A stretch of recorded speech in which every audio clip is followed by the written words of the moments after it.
Swear, here we go. Ready? Hey, everybody. This is Amijade, and you are listening to Ben and John on Azeroth Roundtable's 110th episode. So hang on and get ready for the ride of your life. That was really good. Yeah, I like that. I don't know. It's awfully specific. Welcome to Azeroth Roundtable, episode 110. My name is Ben Bumhuffer, and with me, as always, is John Jagger. How's it going, John? Well, hello, Ben. It's Friday night. It's Avengers night. Yes. So we're going to do us a show and go see Avengers. Yes, we are.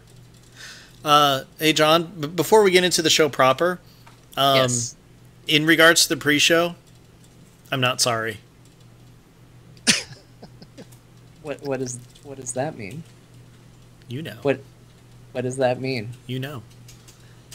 I don't. With us this week, we are joined by Amijade. Amijade, it has been far too long since you've been on the show. Thank you very much for coming back. Well, thank you guys for having me. It is nice to be back. And yes, John, I see exactly what you're saying. And I'll tell you what, it is kind of cool because you did have me on episode 10, and now it is episode 110. So it's been 100 episodes since I've been on with you guys. Ain't that amazing? So that's awesome. Well, the funny thing is we didn't even intend that. It was just kind of like hey, I'd like Amijade on the show. It's been forever.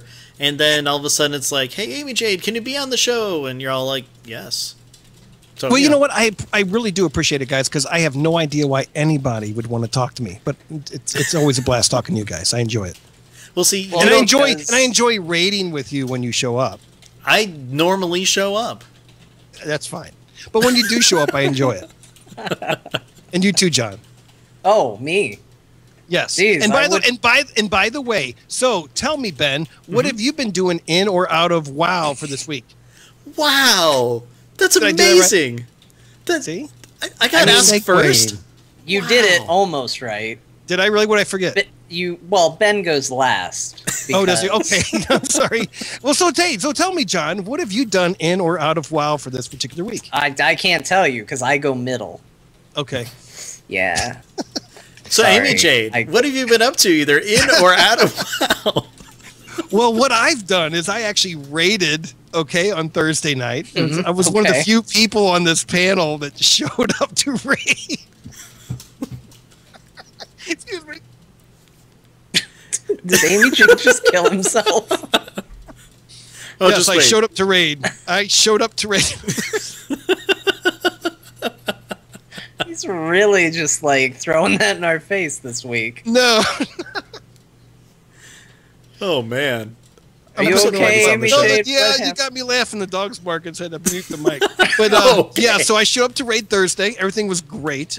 We worked our way up to Warborger guy. And then we stopped.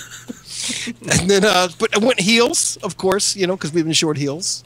So I went heals. And John, you were saying you haven't played in about a month and a half or so, 2 months. Did you call him Orborger? Well, it's one of those things. It's with Friday night. I'm with tired. a name like Borger, there might be a reason I don't show up. That's exactly right. But I was going to say, and I just completely forgot what I was going to say because I got laughing so hard. Yeah. So, yeah, we stopped there, and then we're going to continue on Sunday, and hopefully you guys will be there. And Yeah. I'll be That's there. all I'm going to say. I'll definitely be there. Yes. Spoilers, I probably won't be there. It's fine. Hey, but John, what I was going to say, and we got talking about this in the pre-show, and then we moved it to this, is I kid you not. So I stopped running my DPS. I stopped running my lock because the team has been needing a healer. Right. And so I literally, how long have I been healing now? For probably almost 3 months. Ooh, close to that, I would say. And, Yeah, close to that. And I got to be, to tell you how frustrated I am, I have like no gear to show for it on my healer. I still Really? got a bunch of 630 items. I still have the original legendary cloak from last expansion. I haven't had any drops for as much as we've raided and as much as I've been healing the team. But when it comes to drops and when it comes to, re-rolls on a drop and bonus rolls, I'm not getting squat. So you want to talk about having a high frustration level. So now my lock is undergeared because I haven't been running her, but now my healer's still undergeared. And here we're in the second raid tier right now. Am I thinking wrong? Is that me? That's absolutely crazy. Yeah. Anyway, but I've gotten like 1 or 2, and most of the ups I've gotten is from being in my garrison and doing my daily missions and getting ups that way. But in general, but from raiding itself, I haven't gotten squat. So, Wow. I mean, you're not missing anything by not being there. That pretty much shows it right there. John probably has a higher item level from you just from garrison gear. That could be, actually. There's actually a really good chance I have a higher item level than that. Yeah, that's awesome. Well, good for you. But at least you're getting something out of it. You know what I'm saying? Yeah, I'm getting a lot out of not raiding recently. See? It's weird. But yeah, because you're setting the missions off. You're probably logging in and doing that. So you got your mission, you got your followers up as far as their level. And so they're going off and they're actually doing missions. They're bringing back and you're getting the gear. Yeah. Yeah, well, good for you. I'm trying to do that same thing. I'm just not getting the luck. I've got a garrison full of people. I don't need to play the game anymore. They gave me an army.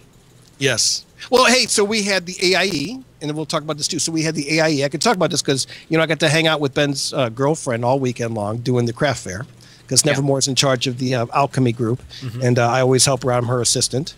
And then, but what I find more amazing is after every time we do a craft fair with AIE, they have the coop, which is when the entire guild usually gets about 3 or 4 raid teams together. And we're talking full raids, 40-man groups. And they go out and they invade Stormwind, or they actually go take off the entire Alliance side, don't they?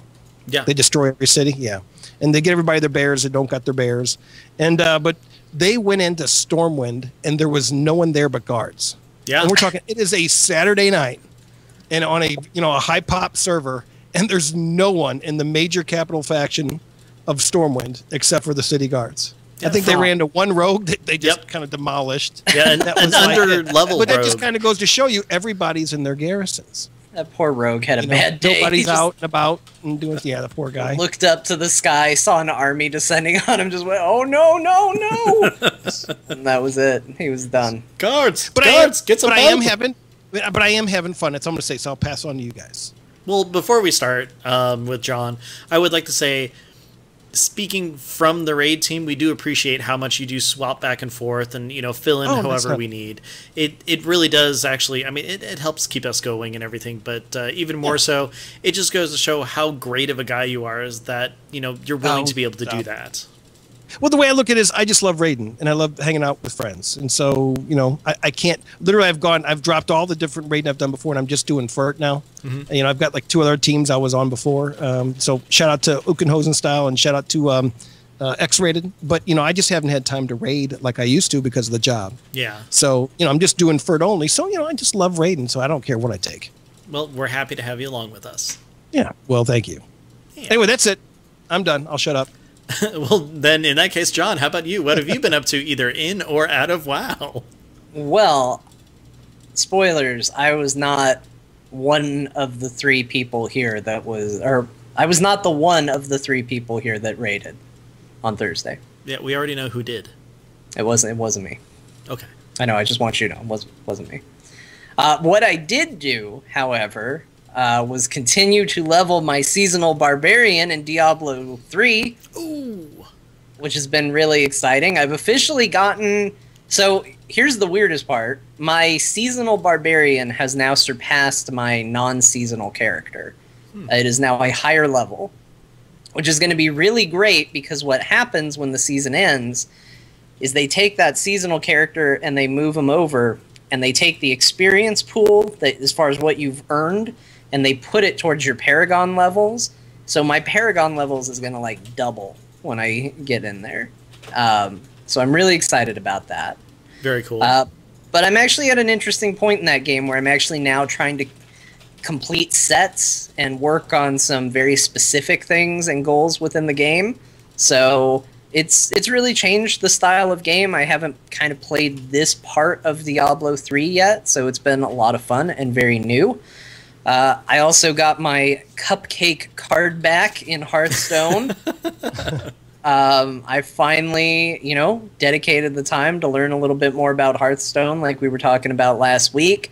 I managed to get up to, I think I was only like rank 19 or something like that, but it was high enough to get me my card back. Got that. Felt really good about it. I'm not going to use it because I don't want my card back to look like a cupcake. But I have it. There are some people who are incredibly upset that you have it, but you'll never use it. Oh, yeah? Mm-hmm. It looks Well, good. for some reason, that makes me so much happier. Of course it does. Weird. So, so this next one coming up is called Ninja. It's called the Ninja card back. I'm going to call it the Rogue card back because it basically looks like dark leather. So that seems roguey to me. And guess what? I'm already a high enough rank to get it. So that's done. Yay. I'm clapping Good job. right now. It took me all of No matches. this morning to get it. So I'm pretty excited about that. I'm looking forward to getting that. Hey, I got a question for you. So when Yes. you're kicking Diablo, are you doing it solo or are you playing with other people? I've been playing mostly from my seasonal or my seasonal barbarian. I've been mostly solo. Okay. On Saturday, I do the NVIDIA stream with Scott. We had made seasonal characters that we were running together. So that I've been kind of playing with someone, and then my barbarian's been mostly solo. Yeah, cool. But it's fun. Those games are, turns out Blizzard makes fun games. Imagine that. Yep. Who knew? But And what's nice about Diablo is loot drops. yeah, there's been a lot of loot. Amy Jade, you'd like it. Turns out Yes. items actually will drop in that game for you. A lot of items. Yeah. So Rub that in. That's Too fine. many. So yeah, been playing Hearthstone. Trying to think what else. I've been playing Grand Theft Auto 5 on the PC, a game that I have liked, but apparently liked enough to buy 3 times. So that happened. Is this the HD version? They're all the HD version. Okay, good. Then you wouldn't buy it a 4th time. Yeah, That's what I meant. Okay. Yeah. Now I'm glad- confused. Because you got it originally for what? The 360? Yeah. Okay, so then PC. Nope. Oh, really? You skipped. PC's the most recent one. Okay, so PS4 Yep. and then PC. Yep. The 360 version is like an HD version? Because the original version wasn't. The new ones are like the upped graphics and everything. Well, I that's- mean, they've upped the graphics, but it's not like something came out on 360 that wasn't an HD. It's a natively HD device. Okay. So yes, they upped the graphics, but I wouldn't call a game that was running in 1080p on 360 and then running on 1080p. Those numbers might be wrong. It might only have been 720, but I wouldn't call it an HD version. Amy Jade, I tried to back you, man. I knew what you were going That's for. fine. He really Wow. did. He tried to help you, and I just That's shot fine. him right down. Way to like insult our guests. I didn't. I was insulting you for asking me a weird question. No, you guys are fine. Um, You guys really, you're fine. I'm going to separate you. You in that corner, you in that corner. yeah, people don't know. Ben and I have been at it all show. They'll find out later, probably. I'm Oh, sure. yeah. Is that what you're sorry about? Maybe. No, not at all. You don't need to apologize No, for that. I I wasn't won sorry. that fight. I wasn't All right. sorry. That was the point. I wasn't. Okay. So besides that, what else are you playing? Is that it? That might be it, actually. Yeah. I'm going to go ahead and say that that is probably all that matters. Oh, no, I've been playing Heroes of the Storm. Good Yeah. game. Now that That you're playing game's- with friends. Really good. I unlocked my golden portrait for Sylvanas. Ooh. I have added a new hero to my repertoire. Really? A new disciple of Tassadar, we'll say. We now still have Tassadar, leader of the Church of Tassadar. Or I should say, like, I don't know. I don't know church stuff that much, but he's there. The deity and of the Church of Tassadar. Yeah, there you go. That sounds right. I like what you're saying, Ben. And then his now three disciples, Sylvanas, Thrall, and now Diablo. Ooh. Diablo is a fantastic hero, and I'm really enjoying playing him. So, been doing a lot of that. Good. Ben, Yes.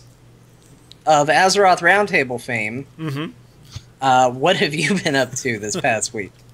I have been up to a lot.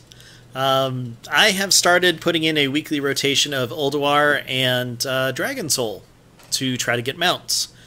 Dragon Wow. Soul, I'm doing it on normal because I really want to get the Blazing Drake so that I can get the Emerald Drake, because that's the last one that I need for that achievement. And Ulduar, Nimron's head, because why not? Yeah, Nimrod. It's a head. It's a mount. You can mount that head. So I've been doing that, and I found out that Ulduar is not as easy. Well, okay, never mind. Between my Alliance Mage and my Horde Mage, Ulduar is actually kind of similar, even though my Horde Mage is like way overgeared versus the Alliance one. However, Dragon Soul is a bit tough. I can still do it, but it's just tough. But for the most part, I just run both of those raids once, just because, I'm not going to burn myself out on it, doing it over and over and over again every week, because, what's the point? Yeah. Do you find the Eltraxian fight hard to push the button? No, because I don't push the button. Okay, you don't push the button, you just kill him? Yep. Don't even think about it? Yeah, I haven't... Shield yourself? Ice block it? Exactly. Okay. No, I actually haven't done it on Heroic yet. I know that Ro was saying on Twitter earlier this week that Ultraxian on Heroic, I think it might be 25 man he was talking about, but it is truly a DPS test, because you need to get it before he does that first nightmare thing. Otherwise, you're dead. So he's having a lot of fun with that. So Okay, that's it. I'm going to try it now. Now that Ro's throwing down a gauntlet, I'm doing it. Think of it like you're in nightmare mode, like you would in Diablo. Okay. Yeah, Torment level 70. That's exactly right. Oh, You'll man. really go Thank for you it. guys for putting it in Diablo terms for me. Yes, except for loot might not drop for you. Yeah, probably not. Probably not. Well, no, actually, if you beat it, loot will drop. It just might not be for you. That's right. Yeah. But, Yeah. And your other than tooth's that- fine, by the way. How's the tooth? Oh, yeah. Thank you. My tooth, I have a temporary You're crown in. welcome. And it doesn't hurt. So, I can talk and eat, and it's really cool. And then, see, a week from Tuesday, I get to go and get the actual real crown. So, my Oh, so torture you've at the got dentist is the- almost over. You've got the temporary right now. Yes, I do. How was that experience for you? Much better than the root canal. I didn't throw up once. That's good. Yeah. You know what I had happen once? What? So I had a temporary put on. I was getting crowns done on some front teeth, and so it was a single temporary, but carved, however they do it, to look like multiple teeth. Oh. And there was a part, because they put it on, and then they ordered the crowns, and then the mold needed to be remade, so I got a new temporary, and it was a whole big mess. But eventually, on one of these times, taking the temporary off and putting it back on, it didn't seal properly. Oh. I didn't know this. I went home, I got a big glass of ice water, Oh, ouch. and discovered that it had not been nerve? sealed. And let me tell you, I don't know if I have ever felt anything as painful as just drinking ice water at that point. That might have been the most painful thing I've ever experienced in my life. That was pretty bad. Yeah. That's, did I ever tell you my dentist story and why it freaks me out to go? This is such a great thing for the podcast. No, know, but yeah. I'm sitting here on a Friday night what with a is glass it? of wine. Let's hear it. Please. Okay. Let's Well, talk dentist stories for a while. It'll be fast. Okay, so I went in to get a cleaning done and everything, and the hygienist is in there with the little pokey thing going in and checking stuff out, and she thinks that she saw a cavity, and so she stuck the pokey thing in there, and it was deep enough that it hit a nerve. So I screamed, and then she said, Wait, "Oh my what god!" kind of scream? Like, ow, that hurt, or like that really high, like little girl piss? Like Shrill. windows would have shattered if I had gone up even higher, but in a manly way. So. Yeah. So then she's like, okay, don't worry, I'll stay away from that area. I'm like, okay, cool. And then she proceeded to do the same exact thing. Like, just went right back in there and did the same thing, just jabbed it again. So then I got up and left. I was done at that point. Wow. Yeah. So, And John. I'm not laughing at you. I'm laughing with you. Yeah. I still would love to see you do the little high-pitched little girl scream. I think that would be great. I don't know why. I just think that'd be funny. No, in all honesty, I think it really was like, Yeah, yeah. it was like guttural, like bestial, like Oh yeah. pain. Yeah. Yeah. Anyway, so Rip that's the that's sleeves story. off your shirt. Your I almost muscles hulked out. bulged. You went, Yeah, just- yeah. But anyways, I so feel bad. I have all of my original teeth, so I have nothing to contribute to this other than regular routine teeth cleanings. no, you contributed bragging, so that's cool. Okay. Yeah. Okay. Yeah. You know what everybody loves? Bragging. Is that what it is? Yeah, it's the best. Okay. Definitely. But anyways, back to WoW though. I am trying to figure out what to actually do with my Alliance Mage now that she's leveled. Because, I mean, she's in her garrison and she does garrison stuff, and I mean, I'm not going to raid with her, I'm not going to do anything. When more story content comes out, yeah, I'll play her, but that's kind of about it. I Play the auction house. Easier to play the auction house. Sell stuff. It takes effort. Pet battle. Yeah, I don't See, really hey, play you too much. guys are the pet battlers. You tell me. So there's the little monuments that are in your garrison, and you've got the one where you get the pet battling monument. And then, was it 3,000 pet battles you have to do? No, it is dropped insane amounts. It is down to, I think, 500? Okay. But to say, because when I first was clicking through that and it said 3,000, I sat and said, well, if all those are at least a minute long, that's like 50 hours worth of time. Holy crap. Yeah. I don't, that's just out insane, but they did drop it, so it's like 500. Yeah, something like that. I don't remember exactly what it is. It's either it's Okay, somewhere well between then have her 500 farm. Go have her farm for you, little pets. Yeah, I could do that, or I could do other stuff on like my Horde Mage, which is what I like to play.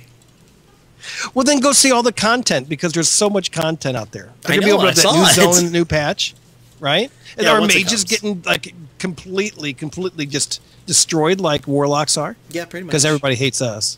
Well, not as much as they were. They are taking away our one useful during fights ability. So yay. You guys have that? What is it? What? Amplify magic. Oh, okay. It makes your heals do better, Amijade. Yes, this is true. All right, I'll give you that. Yeah. But it's not like an across the board 25% all your ability nerf, No. or no. like no, you can't run and shoot stuff nerf. Well, It's just kind of that's called one being a little thing. mage. Yeah, I know. I have Well, a are you still theory gonna, are on you all sticking these fire? nerfs. Are you sticking fire? Are you going to be with fire stuff? Yeah, I since I switched to fire and I had fun, I'm like, screw my DPS numbers. I'm gonna have fun. So Yeah, it's exactly right. Hey, I said that 3 years ago, I think, in Lich King. All right, John, what were you going to say? You got a theory. What's the theory? My theory is because I keep hearing everybody say, "Oh, my class is getting nerfed. My class is getting nerfed this next patch." I mean, between the three of us, mages getting a nerf, monks getting a nerf, warlocks getting a nerf. The only class that I've seen, and granted I haven't checked all of them, so don't shoot me if I'm wrong here. This is my conspiracy theory. Rogues are not getting nerfed. So my theory is, somebody said rogues are underperforming. Should we buff them? And someone said, no, we can never buff rogues. Never ever buff rogues. They said, well, we got to do something. Let's nerf everybody else to be as bad as rogues, and we're good to go. I can see that. And I think that's what they're going with. It's Yeah, my you might be conspiracy right. theory. You might be right. Well, I'm guessing gear, and I think they're probably doing nerfs just because of gear and because of the fights they have coming up. And I don't know. Maybe it's because of PvP reasons. Maybe there's something behind it that's more nefarious than I'm letting on. I have no clue. Yeah. Oh well, I'm the point. Last I read the patch notes, literally across the board, because I'm right now I'm a demonologist with being a warlock, and it's literally across the board, almost 25% on all my abilities. I'm just like, oh, okay. So I might be going back to Affliction again, which I always loved playing Affliction. It was always fun for me. So I don't know. We'll wait and see. Well, good luck. Yeah, Whoever it thanks. goes, I really hope it works. Me too. I hope your Amplify Magic kicks it up for me too. No, it's being taken away, so Well, that's grand. yeah. Yeah. But Okay. last but not Is there least, anything? Was there anything positive to talk about? You know what I'm missing? And you tell me. It wasn't about last expansion with Mob. Wasn't there like more like cutscenes and more story? yeah. Are It we felt missing that a way, lot of didn't it? story? Aren't we missing a lot of story? I mean, I was thinking about this when I was driving home today, and I knew I was going to be on the show. I'm thinking, gosh, like between now and what I was doing in MOP, I'm thinking of all the stuff I did in MOP.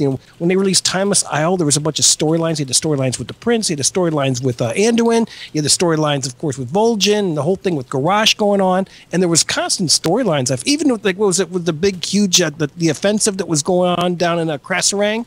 There was just a lot of stuff going on. And for some reason, Is it me, or is it doesn't feel like there's anything going on except for I can go jump in a tree and collect a treasure? No, that is what's going on, actually. Okay. Since the initial questing is done, I mean, there's the legendary quest stuff, but, you know, you have to gather 300 pieces of crap before you can actually move on with that. So, you know, it's a little slow going. But the last content patch didn't add any more story or anything like that. In fact, that is going to be a topic that we're going to be touching on a little bit later. Ooh, okay. Yeah. I think I got the surprise, right? That the surprise? Yeah. Okay. See? And look at that. And hey, you guys did not tell me. That was just completely, we're all thinking on the same wavelength here. Exactly. I'm glad we're all in the mood to talk about the same thing tonight. Yeah, that is it exactly helps. Right. It does. Cool. But before we do get to that, I do have one other thing I kind of want to talk about a little bit. Amijade, you brought up the craft fair, and in case you don't know, this is something that AIE does. You know, we get all the different professions, we get a whole ton of mats, and, you know, we help out our guildies and help them level from 0 to 600 in, you know, the different crafting professions. Every single spring and winter, if I remember correctly, or spring and fall, and normally there's like a, you know, huge turnout. You know, we farm the stuff for weeks and weeks just to make sure that we have enough to cover, like, you know, 20 people for each profession and stuff. But I don't know, it didn't have the same impact that it did in previous seasons. I was helping with jewel crafting again this year, disenchanting all the stuff, and normally we're slammed on both days, but overall I think we only had like 3 people. And you were working with alchemy, and I know the first day was, you know, a smashing success, wasn't it? Yeah, we had I think a whopping none. Yep. The entire day. Yeah, it was pretty amazing. You know, normally, and you failed to mention too, Ben, for those that don't know about this who are not in AIE, but we take a person from 0 to their max with their profession. And all they got to do is sign up for it. Yeah, so we provide the mats, and we take them all the way up to the max. And normally we have about 20 or 30 people that show up for an entire weekend during the times that we're there, and we will work with them. We get them leveled up. Me and Nevermore sat there just like, you know, all by myself, you know, we're just bored out, and, you know, and I couldn't believe no one showed up. But once again, I think that goes back to the garrisons. Everybody can just farm and do all their own stuff right then and there. Somebody's got an enchanter, they can visit that garrison, they can get their stuff done. And it just goes to show you how much they've moved away from that. Yeah. You know? Yeah. I mean, so it's a great experience and everything, and, you know, previous seasons and stuff, I've had a blast doing it. Except it like the magic was just kind of gone because of all the different garrison stuff. And I mean, since they were introduced, you know, we had talked about it beforehand. Can we actually level people from 600 to 700? And the answer is no, we can't. They need to have the garrison in order to get past that 600 level point. So we were able to get them to that, but even then, not a lot of people signed up because of how easy it is now. So yeah, and well, you know, sad part, the whole time that we sat there, I know that Saturday when nobody was showing up, I kept thinking of that one song, you know, Video Killed the Radio Star. But I was thinking about how garrisons killed the AIE craft fair. Just the whole time, nonstop. Just because we were always so slammed before. And I was just so shocked to see that, you know, people didn't need it. Yeah. So. You know, I don't know if it's a good or bad thing. Is that a good or bad thing? I don't know, because we always talk about how, you know, professions need to be redone. It should be easier to get stuff up. You shouldn't have to work forever. You know, you don't want to grind within a grind to get your grind out. And you know, I will say that for the 1 to 600 range, Warlords did a good job, because you're able to go through and level that stuff using current materials and everything like that. You know, when I kind of ranted about crafting, I didn't mention that. That is a positive side of the changes that they've made. I still stand by everything that I said for the post 600 stuff, but it comes down to the point where, and John, I think you've mentioned this before, is crafting even needed at all anymore?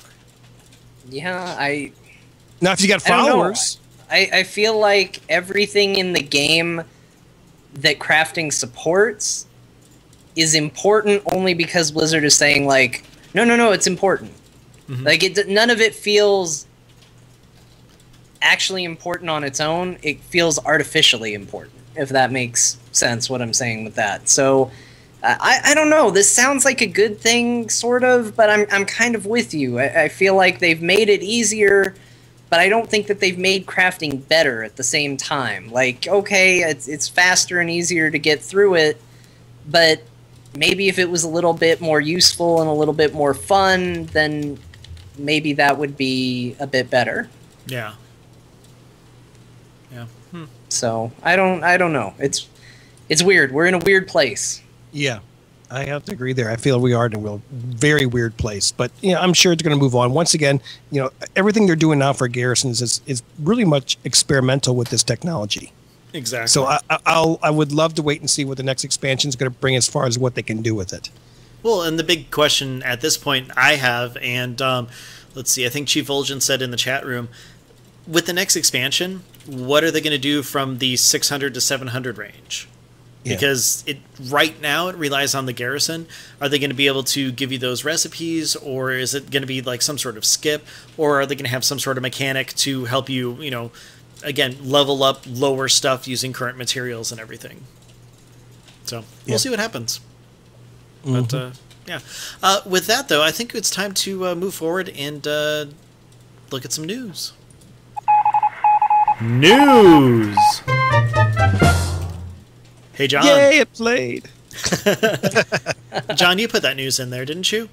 I did. Hey, Ben, have you heard of esports? Yes, I have. As he coughs horrifically. I'm sure he was really sad. I asked him a question right when that happened. Is he choking? Oh, he's raised the Heimlich. Someone I don't know. Nevermore, give him the Heimlich. Did she hear me? On camera. Sweetheart. So esports took over ESPN2, and it killed all of sports forever. There are now no more sports. They're all apparently. Yep, they're gone because esports appeared on ESPN2. Now there can be no more sports. So sorry, everybody, we wrecked your sports with our esports, but it happened. I will say, though, I was surprised at the response that everybody was having. I mean, first of all, how many people do you know who are, big into, say, video games and are non-sports people who, always say, like, the sports ball is playing, like, during the Super Bowl and stuff like that? Yeah. Well, now all the sports ball people, quotes, I hate that term, by the way. I think it's so stupid, but that's just me. All of them were complaining because now video games are on ESPN. Yeah, so let me. That was kind of my sarcastic headline that I wrote in the news. What really happened, for those who don't know, Heroes of the Dorm was a Heroes of the Storm tournament that had been going on for the past couple of weeks. We got down to the finals this past weekend, and for the Final Four. They were broadcasting that like they had been on ESPN3 over the internet, but when it finally got down to the finals, they moved it over to ESPN2 and actually put it on TV, which is what got some people upset. Some people were very excited, and I think my favorite thing, just to kind of keep this on sort of a positive focus, is there were a lot of people who had no idea what it was. They had no idea what the game was. They had no idea that esports was a thing. They had just no clue about any of this. And they got way into it. Yeah. They were like, oh my gosh, this is great. These announcers are so excited. I wish these were the announcers we had for basketball. I saw that coming through a lot. And people just got really, really into it. And I thought it was a really cool thing. And yeah, you had people who were less than thrilled about seeing it. And, anything, when you get people on Twitter throwing out their opinions, you're going to get the people that, are the sports ball people. Mm-hmm. You're going to get people that are the actual, like, sports fans and, oh, I'm above this. Why is it video games and all that? So there was the mix, but I thought it was a really cool thing. The tournament was incredible. Mm-hmm. Did either of you watch it? Any of it or see it? I did see some of it. Okay. I did not, but I can tell you in the past, like for example, right now in Smite, which is a game MOBA I play, in Smite they've got their spring one going on right now. There's Spring League going on, and I've been watching some of that. And then I've also watched in the past a bunch of League of Legends, their world championships, and it's very intense. Yeah, and this was no exception. It went. The final itself was a best of 5, and they had to play 5 games to actually determine it. It was back and forth the entire way. ASU sadly did not win, but that's okay. They did really well. They taught me how to use the wall. Kotank, who played almost exclusively Tassadar when he was allowed to. Eventually, the opponents started picking him to prevent Kotank from getting it. But he used the wall ability, which I may have made fun of in the past, and will no longer make fun of anymore, because I've seen what that wall can do. So it was fantastic. You can actually watch the replays of that online. It's now all on ESPN3. I recommend everybody check it out. It was a phenomenal tournament, and if you're at all interested in Heroes of the Storm, it's a cool way to kind of get into it and see what that game is about.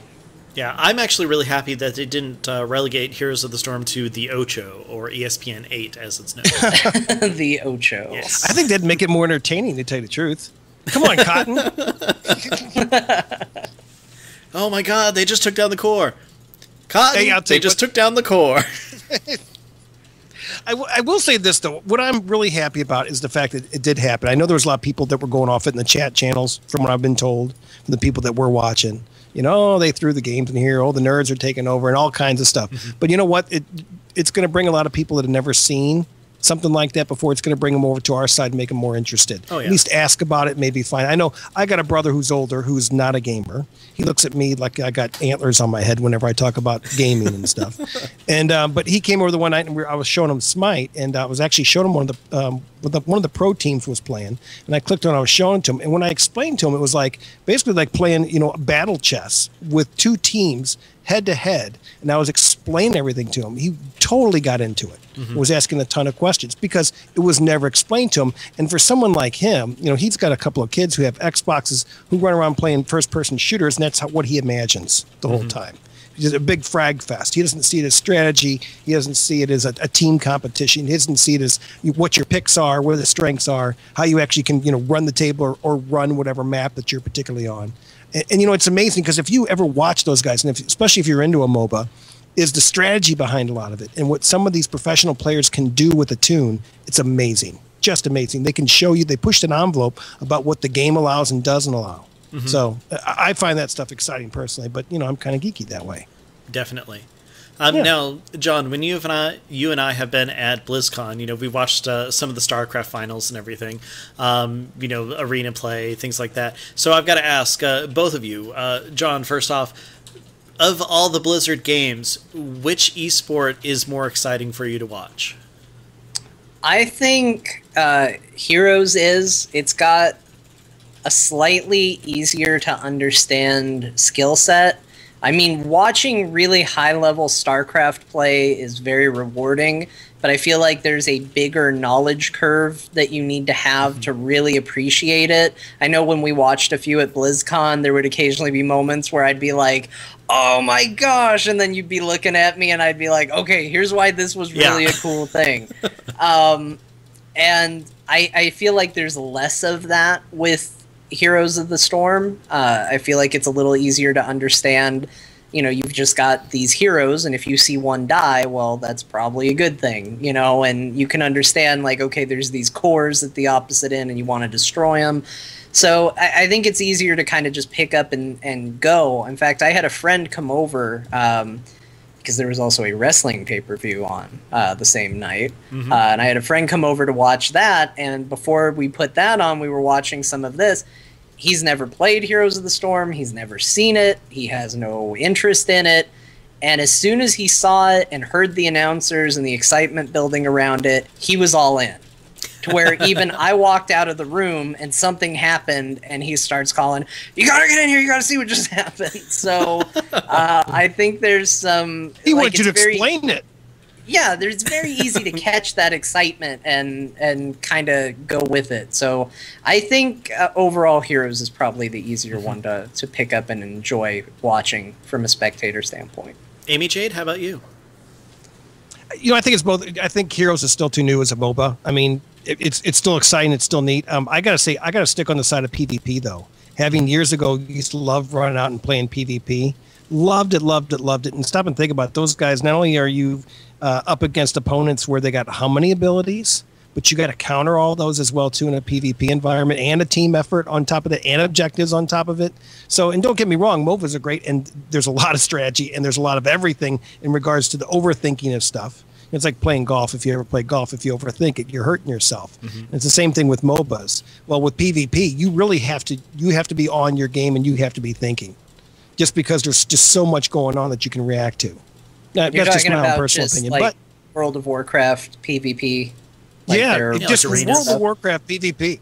Oh yeah, I could easily see that. And let's just say, so Overwatch, when it comes out, do you think there will be any type of major tournaments surrounded around that? Oh yeah, I guarantee you there probably will. There probably will be. Yeah. It feels like a game that's definitely set up for it. I think Blizzard does it a very smart way. So they go in and they build their games to be accessible for esports.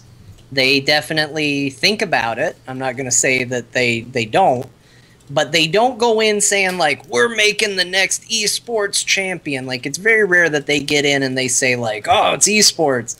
And I think that's a mistake that some developers make. You look at a game like Evolve that came out not too long ago from the people who had made the Left 4 Dead games, and they were championing, oh, this is going to be the next big esports game, and you're going to see it everywhere on all the streams, and esports, and nobody's playing that game at all. And now they kind of look extra dumb for pushing it. So I think they've kind of got to let it be organic. But I'm sure they're all going to go that way, John, just because the market's there, and that's where the money's at. I think MOBAs alone, and I think we were talking about this at our raid a couple of weeks ago, and there was a great article. I'm trying to think of which magazine it was. And we were talking about the MOBA market is literally, I think with League of Legends, and when you add all of them, like Dota 2 and Heroes of New Earth, I think it was around $32 million or something like that. Oh, yeah. And it's a lot of money in that market, just in that genre alone. So, of course, that's where everybody's going to be focusing, is on esports. But that's the way of the future. That's what Twitch is all about. I mean, why is Twitch popular? Because people are watching other people stream, particularly the high-end players for those esport competitions where it's real tight. Ugh. Definitely.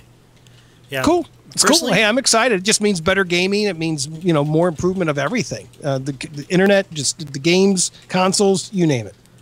What about you, Ben? Like, what interests you as far as, like, what would you watch on a stream? Well, here's the thing. I'm really interested in watching Heroes. I enjoy the gameplay. It's something that I do play, so I understand everything about it. Well, not everything. I'm nowhere close to them, but I know what's going on. I can watch the whole stream and realize it's like, oh, like that's unbelievable. That's great. Oh, that good move there. Things like that. I will say though, I was actually very surprised at last BlizzCon how into watching the Hearthstone tournament I was. Now, this is something I won't play. I do not enjoy card games, and the thought of I'm the same way. I tried it. I'm horrible at it. Yeah, and it's not even that. It's just I don't really have an interest to get better or to try. John and Jocelyn tried to talk me into it last week. I obviously have access to plenty of people who know how to play well and can teach me how. I don't care. But watching a tournament play, it was really interesting just to see, how people were, throwing out different cards, how they interacted with each other and everything like that. And I seriously, it made me kind of want to play until I realized, oh yeah, I still have to play the card game. So then I decided that I didn't want to. But, I got to say that Blizzard has done some amazing things with that game in pushing it towards like esport competition. So good on them for that. And yeah, I'm also looking forward to Overwatch because I'm a huge first-person shooter fan, and the idea of watching all that stuff as well, I'm really into. So well, thank God, because I thought you were going to say pet battles. Now, what I was going to say was in regards to if you click on Twitch and you go to Twitch and look at the top games, I mean, the card game, it's there. Hearthstone's there every single time, usually within the top 10. as far as viewership and people watching at any given time. So you're not alone on that one, Ben. Yeah, I mean, it's an interesting game to watch, and when you're watching people who really know what they're doing, it's pretty cool. But even so, Speaking of, this morning when I was playing, getting to my rank 20, I had a friend of mine on my friends list spectate one of my matches. I didn't realize it until after it was over, because then it said, you know, so-and-so is no longer spectating you. But I thought, oh my gosh, first of all, it's really cool that you can do that you can just be like, oh, I'm going to watch my friend play a game of Hearthstone and check it out. Second, I am glad that I did very well on that match, exceptionally well on that particular match, because it made me look like I knew what I was doing. But I also believe from a picture I saw online that they are actually giving out one of the daily quests that comes up every now and then is spectate a match, a friend's match. And instead of giving you gold, I think it actually gives you a card pack to just straight up open. Then I know how I am getting all my cards. So, Ben, you can unlock new Hearthstone cards. Yay. Without even playing Hearthstone. You can just watch me play Hearthstone. So no, hey, so here I got a question for you, John. Just because it has been forever, I think I logged in to get the one mount, the Hearthstone mount. Mm-hmm. Yeah, the Hearthsteed. And then the Hearthsteed, and then I logged right back out. I don't think I've touched it since. I think my daughter's played. I think my wife tried playing it, but yeah, I have not been playing that game at all because I'm like Ben on that. I'm just not horrible at card games. But as far as spectating it, can I like watch you? If I log in, I see you're playing, I start to watch you. Can then Ben log in when he logs in too? Can he start watching you too? Can you have like a whole group start watching just you play? Yeah, I believe. Or is it just one person at a time? I believe you can do more than one. I can't confirm it for sure, but I am pretty sure that you are. Yeah, actually, I know you are able to, because when kind of what got me into this was Dills was building a deck and helping Scott actually learn to play, and he was spectating Scott playing, I was spectating Scott playing, and he was coaching him while he played a couple matches. So it actually can work as a really interesting tool to use. So okay, let's friends list bomb John while he's playing Hearthstone. All right, cool. I'm gonna do that. We'll have to we'll do it over raid time. Yeah, there we go. And then try not to think about the fact that I'm probably in the bathroom while you're watching me do it. Nice. I can confirm or deny that too. Ruined everything for me at this point. There you go. Now nobody's going to do sharing. it. That's how I take the pressure off myself. That could be a Blizzard commercial. Quality time, and it shows the guy walking the bathroom. But I've got my Hearthstone. He's got his iPad with him. Honey, are you done yet? Yeah, John. Oh, no. Literally taking the pressure off. Yeah. In many ways. Yes. All right. Well, with that, let's go ahead and take a seat at the round table. Shut it! Round table. And welcome to the round table, where we discuss in depth the issues that mean the most to us, the players. This week's round table topic is all about Tan and Jungle. Hey, guess what, guys? We're going back to Tan and Jungle. Is that how you say it? Tanan, probably. That's how I would probably. I prefer Tannen because, Biff Tannen. Oh, I didn't think about that. You go in, it just starts knocking. Whoa! Anybody home? What are you looking at, butthead? Hello, Anya! Hello!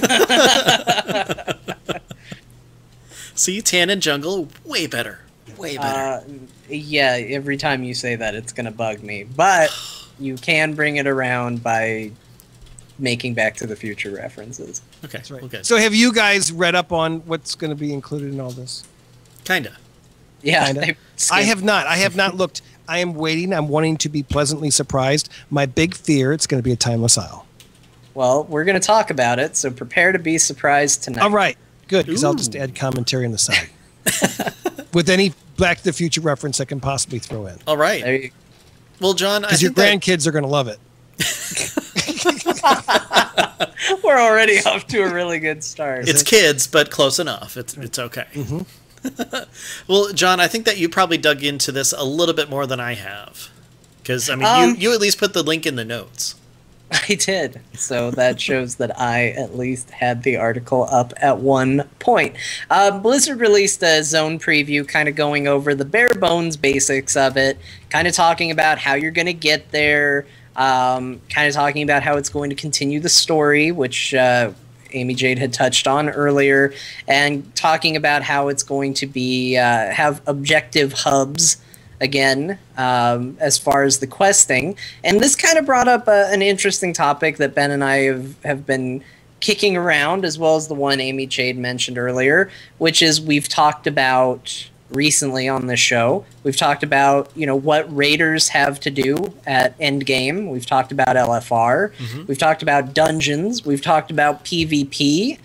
But we haven't talked about the people that maybe aren't interested in any of those. And they're out there. And these are the people that are really in it for the quest and the story and the world. And so let's kind of take a look at Tanan Jungle. Man, it's hard not to say Tanan Jungle. Thanks a lot. Tanan Jungle, and let's kind of take a look at it from the idea of continuing the story and continuing the quest. Because I have to agree, just to start the discussion off with Amijade, I feel like once we saw that cinematic with Garrosh and Thrall, that the story just kind of stopped. Mm-hmm. Poof. That except for the ring quest. I mean, that's the ring quest. Even then, it was kind of. It feels like the gaps between story have been huge, and one of my favorite things about Pandaria was, patch 5.1, where it was every other day you were getting a cool story beat. This feels like that same thing, except instead of every other day, it's like maybe occasionally between a couple months, weeks, maybe on the short end. Mm-hmm. It has just felt real dry and real sparse as far as story goes. Would you kind of agree with that? Oh yeah, definitely. Yeah, I do. Well, I'm waiting. I know they're talking about doing the time hopping, where they do going back to the old dungeons, and you're going to be basically zoning into some of the old stuff, and you'll be at content as far as your level. You'll be brought down to that level, so it's relevant. Because, it'd be like hitting 88 miles an hour and seeing some serious shit. I'm kidding. We're going back and don't get me wrong. I love all the old dungeons. But isn't that what leveling's for? I know people are having this, hey, wouldn't it be great if we could just, people throw in these ideas about, wouldn't it be great if we did this? And I think Blizzard might get sidetracked doing stuff that people kind of throw out there, but then people really don't want to do it. We're not talking what I'm saying? About time walking. I know, but it makes me sad and it makes me angry. Well, but you know what I'm saying? I mean, am I off in my thinking that way? No? I think no. I still stand by. If I feel like the time walking dungeons that they talked about doing is a cool idea. I think there is a way to do it to make it interesting. I don't think the way they're implementing it is interesting at all. I personally feel like it's a bit of a waste of time for them, from my personal playstyle. I'm sure there are people out there that are excited about it. I'll throw that caveat out there because I can already tell that someone's going to be like, no, it's going to be the greatest feature ever. Well, if gear drops, I'm there. If gear drops, I am so there. True. You have no idea. Yeah, we'll be doing mythic dungeons for you. Yes. Yeah. But it's not for me. That particular feature, but Tanan Jungle sounds like maybe it's going to get a little bit closer to that. I mean, the last story beat that I saw was actually I haven't seen it personally myself in the game. I saw it from a video, so actually I don't know if we should talk about it. You know what? It's close enough. We should spoilers, guys. Spoilers if you haven't progressed far enough in your legendary quest. Sorry, my bad. Oh, I have. But Gul'dan overthrows what's his name? Grom. Oh, really? And the Iron Horde starts drinking the fell demon blood. Really? Yeah. Like we didn't see that coming. And of course, it's always the warlock fell energy that just corrupts everybody because, we're all horrible that way. I feel like you both had the polar opposite reaction to that. Ben's going, really? And he's getting really excited. And Amy Jade's like, yeah, we didn't see that. I knew exactly it was going there. Come on. You guys didn't think that? No, I thought it was going to be something different. We were actually going to be fighting, like something different, something that's not corrupted. Because We're you know on a what? separate timeline. We're not repeating the old. This is a separate timeline. I but know. It's kind of following the original timeline, sort of, kind of. But here's the thing. Every single expansion, someone's been corrupted. I want something different. I'm being like John when we were talking about this in Mrs. Pandaria, where I'm like, I just want someone to be a bad dude, and I just want to beat up a bad dude. That's why I like Rush. He was an asshole, and he was kind of an asshole on his own. He had daddy issues. I mean, we could talk all about Garrosh and stuff. And yeah, of course, later on, he kind of got corrupted. Okay, yeah. But in general, he was kind of just a jerk, you know? Yeah.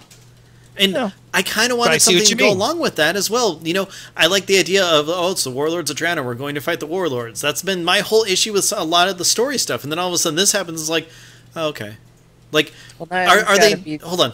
Are they trying to turn us back so that this is still our normal timeline again? Or is it still going to stay as an alternate, like, Star Trek-ish versus the new movies timeline stuff? That's a good question. I've actually wondered about that a couple times, thinking about it, where... I mean, so, okay, I've actually known, and I don't remember what I read or what, but it was from Blizzard. I remember reading that the final boss was going to be Grom, and I remember then reading that there was also going to be a heavy fell energy, fell magic twist to the final chapter of this expansion. So for me, I felt like I already knew this was coming, and when I saw the cutscene, I thought, okay, great. It's exactly what I thought was going to be. At some point, I assumed it would be Grom would see Garrosh die, and then he'd be like, I need to be stronger, give me the fell blood, and do it. I didn't know it was going to be Gul'dan forced him out and is now going to experiment on him, it seems like. But I kind of felt like we were getting here no matter what, so I'm not that surprised that this is where we're at. But you are right, it does feel very much like a retread, and I can very easily see them taking this in the same direction of like, yeah, and then Warcraft happened, you know, and everything happened the same way. But it's all going to lead back to the Burning Legion and Sargeras. We know that's going to happen. I'm fine with that. I like that. But now, so here's why I got a question. So you got your mage on the aligned side, and you got your mage to 100, correct? Yes. So okay, so you did Shadow Moon Valley, and that was really cool. It wasn't it really cool? There was a great storyline. So here's my question. And all the Warcraft in the books and stuff that I read, I mean, Sargeras, the whole reason he's even after everybody is because of Velen, right? Oh, yeah. Now, should I even talk about those spoilers? Is that safe now at this point? Yeah, okay. Well, so if we gave spoiler talked about. Yeah, so Velen's dead, so where's that whole thing going to go? Because the whole reason all this all started, because he's after Velen, right? Guys, time travel is a complicated thing. No, it's not time travel. 88 miles an hour, man. You're going to see some... It's an alternate timeline dimension thing. Remember, it's not time travel. But it is. Yes.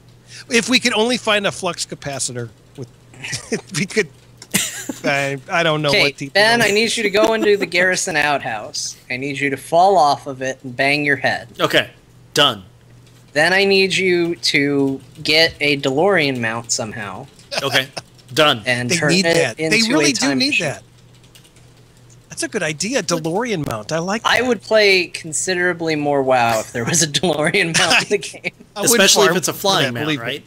It has to be a flying if it mount. flew and the little wheels turned up and oh man. Just everywhere I went, I'd just be like, roads where we're going, we don't need roads. Except for you can't fly in Draenor right well, now. in this you can. That's not a problem. Okay. You don't understand. I'm not going to be playing WoW. I'm going to just be driving/flying my DeLorean. So I will go wherever I can do that. You can fly that? Okay. And that is where I will be. Yeah. Well, we'll just have to wait and see. Let's hope we're all pleasantly surprised as to where this is going to be heading. Yeah, I mean, I think there is a cool story to tell. I think there is an interesting story there. I'm excited to see it continue. One thing that I do want to point out is that, so under the storyline, I'm going to go ahead and just read what they put in the post itself. Mm-hmm. They said, much like the previous Garrison campaign chapter-based quests, a new series of random quests will take players through the developing story and further into the jungles of Tanaan, including key locations such as the cave in which Kilrog sacrificed his eye, over the course of your journey, you'll learn that Gul'dan and his fanatical allies have even more sinister plans up their sleeves. So there's some cool things, and there's some things that maybe bum me out a little bit about this. The cool thing is it sounds like there's a heavy story focus, which is cool. But I'm not a huge fan of the random quests. I feel like WoW plays a little better when it's focused. And I feel like the random nature of the garrison quests, kind of the only one thing it did was assure that the story never got too interesting, at least in my opinion. I never thought that the garrison quest chain was all that interesting. I thought the legendary was, but I didn't like the garrison quest chain very much. Yeah, I'm sitting in a quest where I have to go gather a whole bunch of crap from Shatrath, and I have no interest in doing it whatsoever. I don't even know what the quest does after that. I'm like, eh. So I guess I have to finish that stuff before I can get my boat, maybe? Yeah, well, they also said in this article that the boat thing is going to be, it sounds like almost its own unlocking hub, like maybe something along the lines of, what was it? Not Thunder Timeless Isle, the... Thunder Island? Nah, well, yeah, okay, we'll use that. That's a more recent example. Not as good of an example. I was going to think of something positive, but the Isle Thunder Kil'Danis. Island. Where you would progress and you would slowly gather resources and build up your boat and your fleet and get over there, and that maybe it's not going to be a case of us just going right into Tanan jungle, that maybe there's going to be some days or weeks of building up before we go, which sounds like a grind. Really? There's a grind in Warcraft? No. I know. No. I don't mean to shock you all, but there might be a grind involved. Okay, well, John, let me ask you this. Would you prefer that it... I mean, I think I kind of know the answer, but it's more to bring in the discussion. Would you prefer something along the lines of Thunder Isle or the Isle of Kil'Danis, where everybody's working together to get it to go? Would you prefer, like, set content updates, like, say, the Argent Tournament? Or are you looking more for something where it's very personalized, like, say, I don't know, patch 5.1? So, I am going to say this. I think the best daily hub that they have ever done is the Firelands. Oh, yeah. I think that was the best way to set up an area where there was plenty of fun things to do. Early on in the Firelands, it felt like the progression was moving at a good pace. I kind of dug what we were doing. I liked the way we were kind of methodically going in and building up. If they could take that style gameplay, add in the cinematic experience that came with patch 5.1, I would be all in.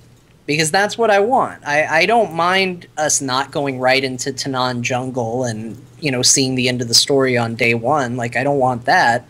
But it needs to not feel like a grind. When I was doing the Firelands, that very rarely ever felt like a grind to me. I don't know about either of you.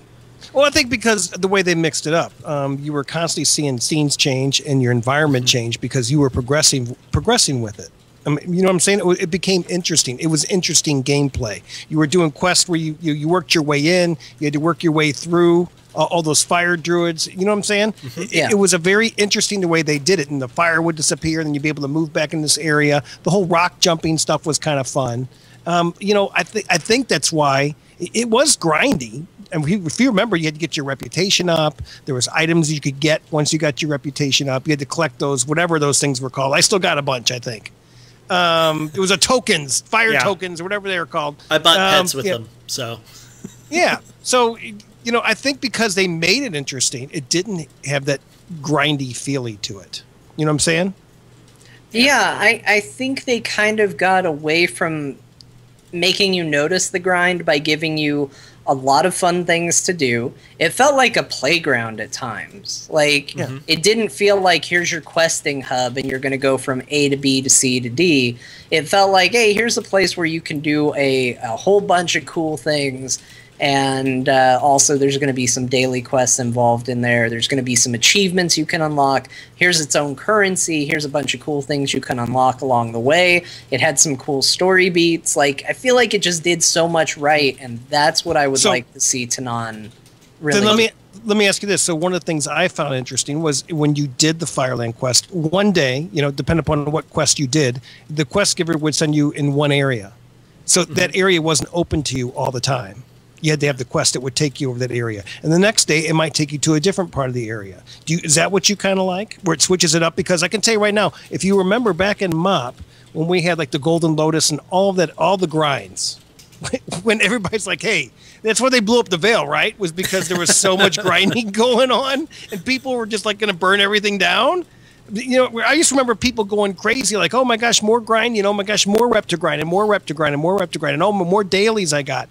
And people were sick of it. And I think that's why they went to the Timeless Isle kind of thing, where it's more open sandbox play. But I think the problem is for someone like me, I like to be able to log in every day and have like a small objective. Yeah. I want to get this done. I need to get this done. I need to get this done. Okay, I'm out. And that's, you know what I'm saying? Get my stuff done and then get myself out. And when I have an open sandbox where it's like, here, Amijade, here's, 5 hours worth of stuff and you kind of do whatever you want. There might be a random spawn here and, this quest can have you go kill a bunch of frogs. That is not fun for me. Oh, same with me. I mean, when I heard that... I have no objective. I don't think I accomplished anything. Yeah, when I heard that Tandon Jungle was going to be, just horrible... Well, sorry, not horrible, but very similar to the Timeless Isle, where it's like, hey, just kind of go do stuff, and there's treasure everywhere and all that stuff. I'm like, yay! Timeless Isle just made me so bored. I did like the questing a little bit, and I'm like, okay. And, like, at this point, I'm going back to try to get... the Hulan Mount, maybe, if I remember to go and see if he's even up, and to farm rep with Xiao Hao, which going and just killing crap over and over and over again is not fun. That's not a fun way to build a rep at all. There's nothing that you can do to boost it except a stupid daily quest, which it's like, okay, well, hey, guess what you get to do? Go kill 20 more things. It's not that much fun. But I think there's some people that like that. Yeah, there really is. There's some people that like the open sandbox world kind of gameplay. That's why I think if they strike a balance, to me, as long as they keep providing good content as far as storyline and keep things moving forward, I would feel like the open sandbox stuff would be fun. But the problem is you don't have that ongoing storyline hitting you. You don't have a change. You don't have anything that's driving you forward. It's just more grinding. It's like playing in a sandbox without stuff to make a sandcastle in. Yeah. It's not as much fun. I mean, you can play Tatooine on Star Wars only so many times before you're like, well, let's do something else. Yep. Yeah, I don't think that the two have to be mutually exclusive. You can build a compelling, interesting sandbox world, but give people objectives and things to do in it. And I think that that's the most important thing. I think anybody who would tell you that they're building an open world sandboxy game, one of the most important questions is, okay, well, how is the story though? And how are the side quests? Because that's what you need. You can have the most interesting world in the world, and that sounds weird. But anyway, you have to fill it with interesting things to do and reasons to do those things. Otherwise, it's just like, yeah, this is pretty. All right, I'm out of here. And that's what I hope they do with Tanan Jungle. That's what I would really like to see. And well, I look forward to when it's launched and when it's out and we're all playing it. So that way I can listen to the show and hear what you guys think of this stuff. Because I know, I would love to see where that's going to go. Because I know one of my biggest gripes about my garrison is I thought what the garrison was really supposed to save you time. And it's funny because, no, it really didn't save me time. I really thought when I'm the commander. They all salute me when I walk, Amijade, and they all hail, and they beat their chest and they bow and all that stuff. And it's great, and I feel so powerful as the commander, but yet I still have to go in and mine every day my nodes that's down in my cave. It's like, you peons, what the hell are you doing down here? Do some work, will you? You know what I'm saying? I thought that was going to slow things up. All right, I'm on a sandbox right now. Shut up. I just realized that I totally forgot to turn on the Alpha Geek stream. Oops. Anyway, and hey, we're in an hour and 38 minutes. So it's too long. Should we just stop this now? No, I'm not even going to start it. I feel bad, so sorry, Todd. Okay.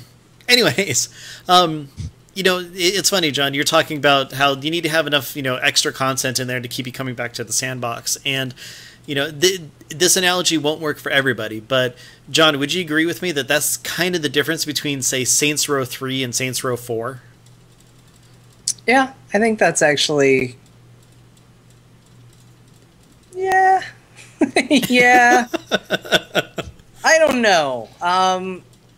Saints Row 4, I still really like from a well, no, I think you're right, because I really like the superpowers. I really like the way it breaks the game, but I don't know if they made it quite as interesting to do the things that you were supposed to do in that game. Mm-hmm. So I can kind of see that comparison. Yay, John agrees. So for Did you anybody, agree? You actually agreed? Yeah. I do. Yay. I agree with Ben from time to time. Nice. Well, let's hope we're all pleasantly surprised, and let's hope they do a good job with it. Definitely. And everybody, you know, whether it's an open sandbox and it's fun, or if it's a little bit on the grindy side with objectives and it's fun, I just want fun. Yeah. Yeah. I mean, that's what everybody wants. Nobody. Yeah. I know this will shock everybody. I actually don't want WoW to put out bad content. I actually really like it when the content's really good and I enjoy it. Yeah. And despite what John says, I don't we all hate do. fun. I actually really enjoy fun as well. No, you do hate fun. That's And we a are still, fact. and if you logged in, you could have fun with your raid team.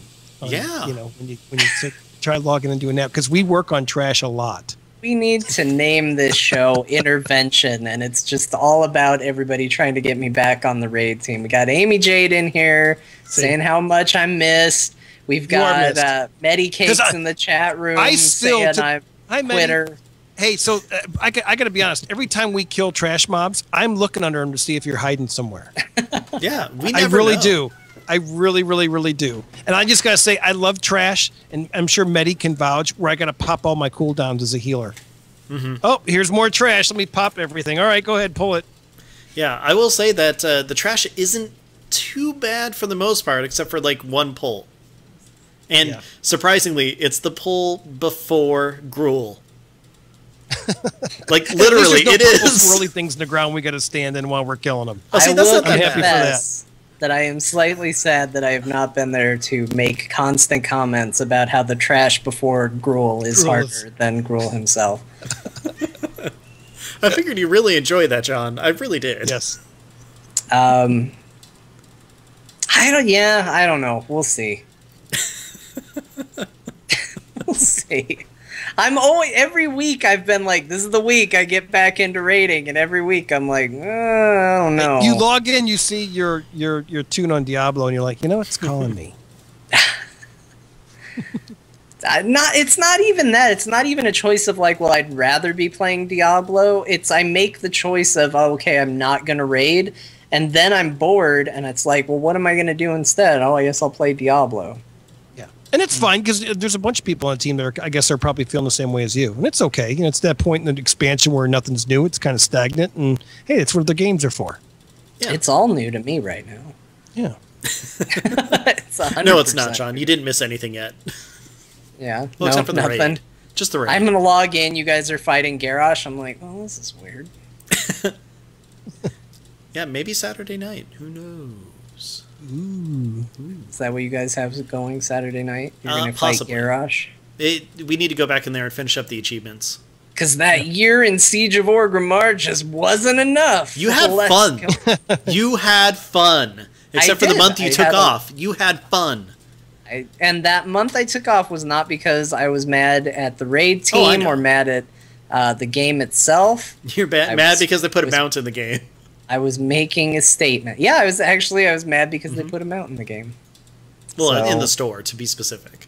That was my protest. That was my month-long protest about, hey, we've been raiding this content for a year, and then you put the only new content is pay for with real money content, and it's just a mount. So. And they gave you a statue for that. So if either one of you bought a token, I did. Did you? Yeah. And what'd you pay? How much gold did you pay for? I actually, well, first of all, when the day that they first came out, I bought a token with real money and put it on the auction house and sold it for 30,000. And then in the following week, I actually made a lot of money doing random stuff and everything, and ended up buying one for 21,000. So for $5, I got 9,000 gold and a month of WoW time. There you go. Good for you. Well, I find it interesting. I can't wait to see how this is going to play out in, say, 6-8 months from now. Mm-hmm. What the prices are going to do. I know on some servers they were like 40,000 gold, and then they dropped down, and then I think right now they're hovering around 20,000. Yeah, from the I checked people that I've yesterday. been watching tweets and seeing like some of the gold people, they're all talking about how it's around 20. gold people. Yeah, all the gold. The people. That's all they do is they go and they play the economy, and they're WoW makers. They're WoW gold makers. Okay. No, I was John, picturing literally people made of gold. Oh. Yeah. Well, I think we've deviated enough to take a look at Celebrity Murloc Theater. Celebrity Murloc Theater.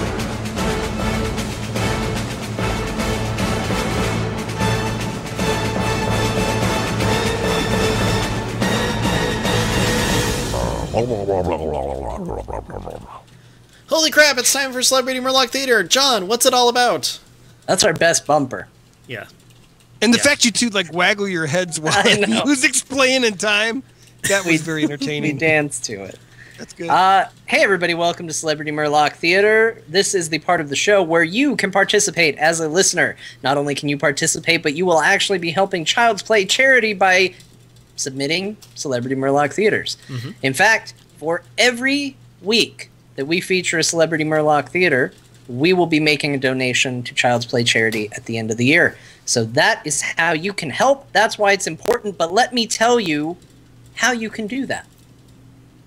If you want to submit your very own Celebrity Murloc Theater, all you have to do is go ahead and send us an audio file. There are different ways that you can do this. You can do a recording of yourself doing an impression of a Murloc, like Amijade's going to do right now. Great. That's perfect.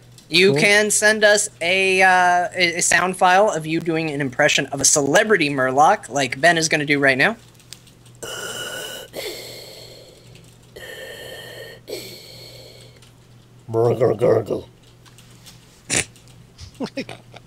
Like he's choking again. Batman underwater. Yeah, that's what it was. Scuba diving Batman. Yep. Murloc. With my batter flips. And the last way is to go ahead and record a clip from your favorite movie or TV show. Go ahead and plug a Murloc in there somewhere where you find it fitting, and send that to us as well. Yes. Well, we do actually have technically 2 submissions, but really only 1 this week, because last week's from Cuddles, the host of the Game Case show, we had technical issues. So we're going to play that first. That counts for last week's episode. But Cuddles, and here's your clip.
It keeps going.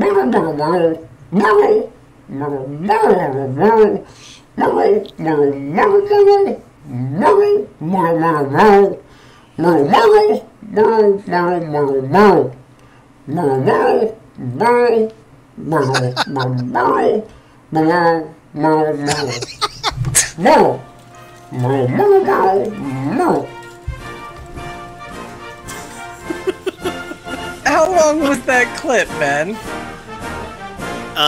Minute 37 right now.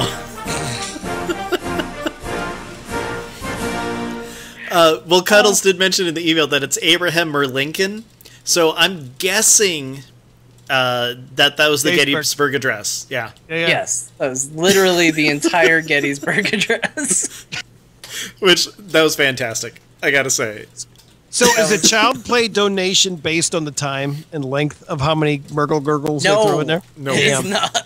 Because you guys we're not made of money. You'd be broke. I just like to believe that he started recording that and just got caught up, and just time passed. Felt very and patriotic. Yeah, and then just all of a sudden was like, he just got caught up in the speech. So powerful are Abraham Lincoln's words that even as a Murloc, he just couldn't stop. He just kept going. Had to free his people. Very well done. It was very well done. Man. Okay, that was great, Cuddles. Everybody, let's try and keep these to a minute. Maybe. And so for this week's submission, I'd like to thank Alessander, who is in the chat room right now. Thank you very much. We have a submission as well. So without further ado... Only two heroes are remaining, and they're being isolated very quickly. We see Illidan now getting up there in the front, and it looks like the core is going to be exposed. They have to save the core, and I don't know if there's going to be any way for them to do it. It's a 5 versus 2. With only Ultimated and Fan left, do they have enough damage to stop this? Right now we see the entire ASU roster going ham on this core. The core looks like it's going to go down 10%.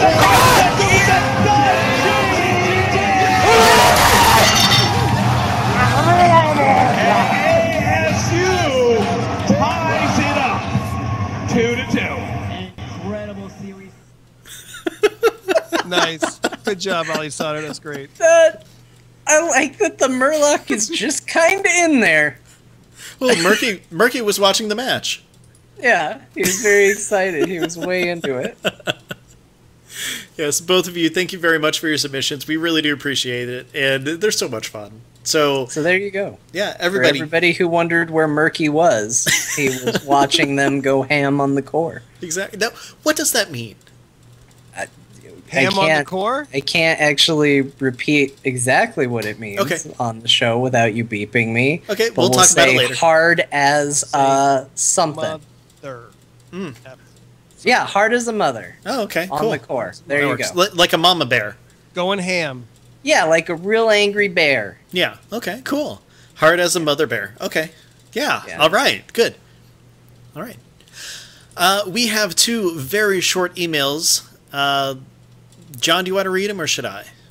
I will go ahead and read the first one. Okay. Which is also from Alessander. Not content to just send us a Celebrity Murloc Theater, Alessander says, "Hi, John." Hello. "Hi, Ben." Hi. "I joined the chat room tonight, and the first thing I saw was Watch Azeroth RT's last broadcast. I thought you were ending the show, and for a moment, I was really upset. Don't leave us. Alessander. We're not. Well, it was. I do have some bad news. This is the last episode of this week. Oh, no. Yeah. So, what if we do one tomorrow? Then we can make you a liar. Well, crap. Okay, never mind. There we go. The second email says, "Hello, Ben and John." Hello. Hello. On your last episode, you talked about D&D Online. If you guys decide to do that and would like another to join you, I would like to. Never played D&D before, but I'm very interested in trying it out. Thanks for the great show, Z-Talk. Or Z-Talk. It already sounds like a D&D character. Yeah, that's we're already there. Great name. Z-Talk will crush puny goblin. You know, in all honesty, I have no idea if that's going to happen, but we will keep you in mind. We'll see. Yeah, let me know. I would like to try that too if you do that. Cool. It turns out it is exactly as expensive as I feared. Yes. So it's pretty pricey. When you say expensive, what do you mean? Give me price. So, okay, $120. Let's look at it this way and say that if I want to get a D&D game in the cheapest way possible going for my friends and I'm inviting them over, I need to buy the books, which are about $20 to $30 depending on where you're getting them and all of that. Sure. So there's usually about 3 books you have to get. So figure you're about $60 buy-in at that point. Mm-hmm. Then maybe some additional expensive pens, paper, basic chips, stuff. Pizza, you know, yeah, nothing crazy. The thing we were looking at is $60 for the core game, or no, it was $30 for the core game, $50 for one of the books as the expansion, another 50 for another part of the expansion, and everybody had to buy it, as opposed to one person buying it. Yeah. Okay. Expensive. Yeah, crazy. So, I mean, we can definitely look at the logistics of how to do it. There are certainly ways that you can do it. Yeah, the actual program, online. the Steam program that we were looking at, probably not the way we're going to go, if we do that. Yeah. So we'll see what we do. Yeah, if anything. Heck, we don't even know if we broadcast it. Yeah, we may just go play D&D one day. We don't know. Yeah, who knows? We should probably record it. But one thing that I do have to bring up, Amijade, do you want to hear a really cool story about something that happened today? Sure. Okay. Why not? Well, yeah, let's hear it. I want to hear it. Ever since John's moved into this apartment complex, we kind of had a little ritual, right? Okay. Before the show, we'll go over, like, we walk to the gas station next door. We usually get a drink or something. And we've started going out and getting dinner before the show as well. So, pick something up, come back to our respective homes, eat really quick, and then, get online. So today I'm wearing a shirt, an Azeroth Roundtable shirt, if you will, that it actually sparked not one, but 2 conversations. John can vouch. He was there. Fact. Yeah. Really? Fact. Good for you guys. That's awesome. So someone recognize her or someone say, what the hell's on your shirt? yes. Which? Both? We actually had both. Yeah. That's awesome. We had one guy turn around and say, I think I recognize that guy on your shirt. What's that from? And then we had another guy just launch into a tirade about Blizzard. Oh, he didn't like Blizzard? Turns out I'm not the angriest person. I'm not the evil person you all think I am. Turns out the evil person works at a fast food place. Mm-hmm. See? Yes. But if you wanted to have, just random conversations, if you wanted to be an attention getter, or if you just wanted a really comfortable shirt, I would need a shirt like that. You would. But did you know that you can go to /loot.com and pick one up today? I can do this right now as we speak? Exactly. And I can just log in and buy it? Yes, you can. Go to /loot.com, click on podcasts, and you can find the Azeroth Roundtable shirt right there. I will have to do that. I will try that. Because, I love conversation. I know. We've done it this entire episode. episode. I love Warcraft, despite some of the stuff that we don't like about Warcraft. We love Warcraft, and that's why we're here. And it's a great shirt. I love whoever the amazing original artist that made that Murloc on that shirt is a very talented person, whether they know or not. We may never know who that was. That's exactly but right. We appreciate their contributions to the shirt and to our amazing and beautiful new overlay. That's right. And they might not raid, but look at the Murloc they can draw. Well, the neat thing is, Amijade, if you like the art that's on this shirt, you can also get it in an interesting pendant for a necklace or a keychain. Really? Yes, if you go to geekasylum.etsy.com, you can also get one of those 2 items or both as well. I would like a iPhone screen with that on. That way when I open up my iPhone, I get that picture right there. Maybe Way to later. pick the one thing we don't have merchandise for. Well, you can do that. We'll do something. Yet. Yeah, we'll sell iPhones with our stuff loaded on it completely. I don't wear necklaces. Otherwise, I'd get a necklace. But do you have keys? My wife. Huh? Do I have what? Do you have keys? No. I got the thing it's like a key. You put it in your pocket, and as long as you're in your car, you're fine. You push a button, Okay. you're gone. Do you have a house key, a locker key, keys to handcuffs, anything? Well, okay, yeah, I got keys. There you go. You can get that art on a keychain. All right. You got me sold. And where would I buy the keychain and the pendant? At geekasylum.etsy.com. That's all I want to know. Okay, awesome. And the next time I will not drink wine when I am talking to you guys. That's all I'm going to say. No, it's fun. I'm good with it. Okay. Yeah. Good. But in the meantime, how can people find you, Amijade? Right now, about the only place they can find me is on Twitter. It's Amijade the Lock, and then that's about it. I haven't really been. I don't really do that many my segments anymore, just because the job in real life has gotten in the way. And same with my blog. I plan to go back to that. I am in the process of moving. My house was supposed to go up for sale in March, but sadly, it probably won't go up for another couple more weeks. So depending upon how the house gets sold and then where we move, that will depend a lot on how fast I get right back into things, because I really miss doing segments. I really miss doing my blog. I really do. And just like I missed John showing up for Raid. One more look day. at that. I'm waving back, bud. We'll see ya, and I'll keep looking under the trash for you. That's all I'm going to say. All right. Hey, It's John. probably where I'll be, so it's fine. Yeah. John, how can people find you? If you want to find me, you can follow me on Twitter. I am at John_Jagger. You can find me on this show, like you did. You can also find me every Saturday on the NVIDIA stream, along with Scott Johnson. That runs from 3 to 6 Pacific Standard Time. That's at twitch.tv/NVIDIA. And that's me. Ben. You can find About- me... Hi, Ben. Excuse me. Excuse me. Ben, sorry to interrupt you. Ben, a question, please? And Ben's a ginger? What the hell? No one tells me these things. John's got a beard, Ben's a ginger. Now I know. Knowing is half the battle. The other half is violence. Right. But Ben, where could somebody find a good-looking ginger such as yourself?